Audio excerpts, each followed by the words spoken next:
Welcome. In this video, I'm going to show you how to install and enable Hyper-V on Windows 10.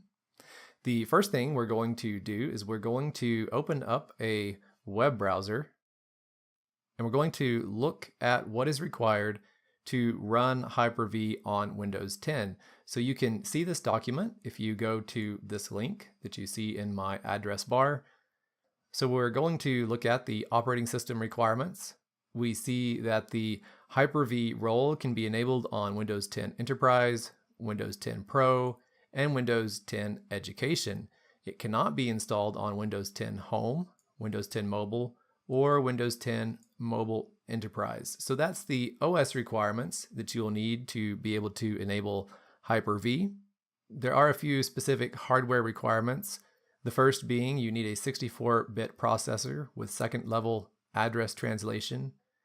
You also need to have a CPU that supports VM monitor mode extension, or VT-C on Intel CPUs.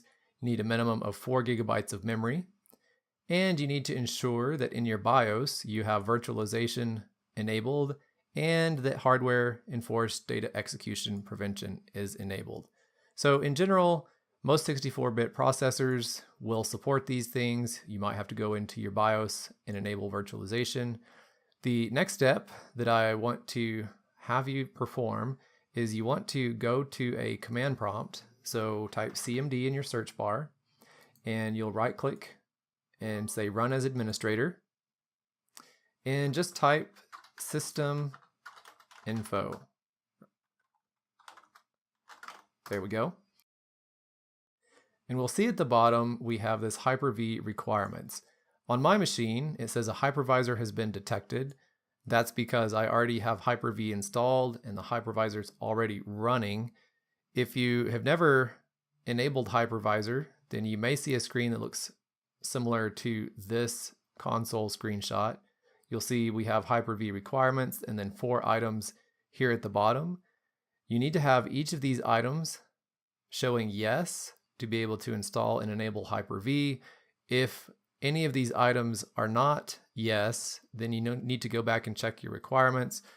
Generally, if one of these is not yes, then a common cause of that is having virtualization turned off in your BIOS. So you may need to go into your BIOS when your machine starts, look for the virtualization settings that were mentioned up here, and turn those on and reboot.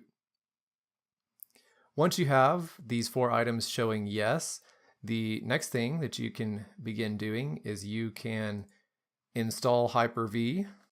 And to do that, we're going to go into our search bar and search for the Windows features option where we can turn Windows features on and off. So I'll say turn Windows and that lists up here. So turn Windows features on or off, click on that.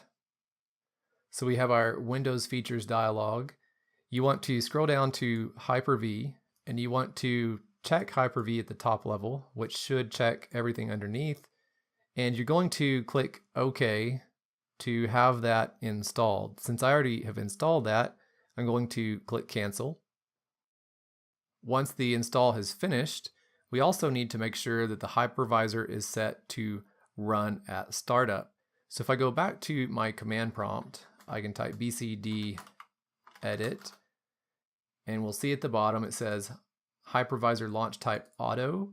If you have a value that says hypervisor launch type off or something other than auto, you need to run a command to enable that at startup.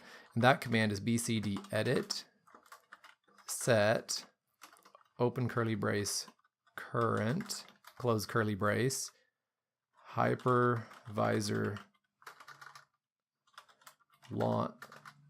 launch type auto. And so if you run this command, you'll see that it said the operation was completed successfully and the launch type should now be set to auto. You'll need to reboot your machine, and then at that point you should have Hyper-V enabled. In the next video, I'll show you how to create a Linux virtual machine and connect to that from Windows 10.